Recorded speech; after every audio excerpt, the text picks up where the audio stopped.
এবারে লেজারের 7 নাম্বার অঙ্কটা নিয়ে হাজির হয়ে গেলাম। তো 7 নাম্বার অঙ্কটাতে আমি যেটা অরিজিনাল সেটাকে লাইভই দেখাবো বলে পুরোটা করিনি, শুধু পোস্টিংটা আগে করলাম। তো এইভাবে ক্লাসটা করতে মানে আমার নিজের মানসিকভাবে মনে হচ্ছে তোদের বোঝাতে আমার সুবিধে হচ্ছে।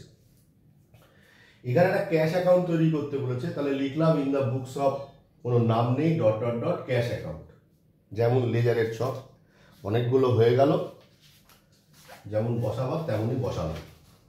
বসাবার পর এখানে এবারে কি দেখছি যে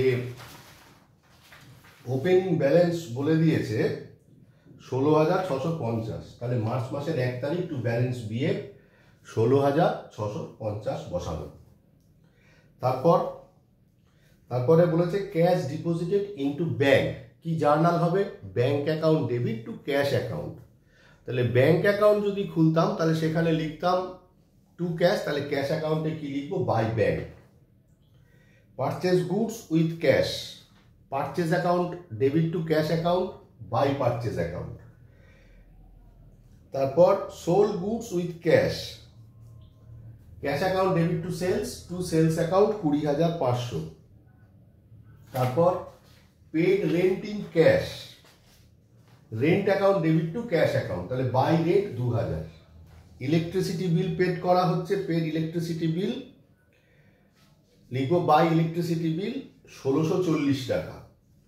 আর বাই স্যালারি হচ্ছে 9,000 টাকা পেড স্যালারি। মধ্যিখানে 28 তারিখের যে ট্রানজাকশনটা রয়েছে এটা একটা ক্রেডিট ট্রানজাকশন। কি লেখা রয়েছে, সোল গুডস টু রাপ্তি দেব। কি বললাম, সোল গুডস টু রাপ্তি দেব। তাহলে এটার জন্য জার্নাল কি হবে, প্রথমত এটা হচ্ছে ক্রেডিট সেলস। তাহলে তলায় পুরো অঙ্কটা করার পর নোটটা আমরা কি করে কি করতে হয় বলবো, মানে এটা ক্রেডিট সেলস, কেন ব্যক্তি বা প্রতিষ্ঠানের নাম লেখা রয়েছে তাই। তাহলে যেটা দেখতে পাচ্ছি যে 16,650 আর 20,500 যোগ করলে হলো 37,150। তাহলে লিখলাম এখানে 37,150 হলো। এবারে যেটুকু চোখের দেখায় দেখতে পাচ্ছি যে অধিকটা কমই রয়েছে। কত টাকা আছে, 6,000, 4,200, 2,000, 1,640 আর হচ্ছে 9,000, 22,840 আর এদিকে 37,150।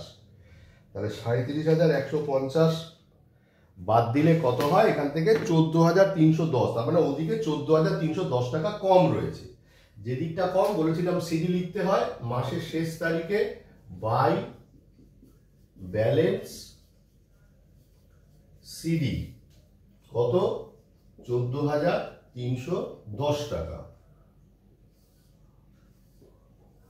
হলো, হলো 37,150 টাকা।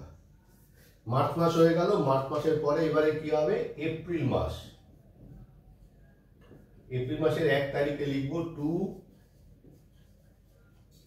ব্যালেন্স বিডি 14,310 টাকা। এই হয়ে গেল। তাহলে আমরা 7 নাম্বার অঙ্কটাও শেষ করে ফেললাম। আবারও বলছি, প্রত্যেকটা অঙ্ক খাতায় থাকতে হবে। যদি কিছু বোঝা না যায় সেটা অবশ্যই ক্লাসে সলভ হবে, কিন্তু করে আনতেই হবে।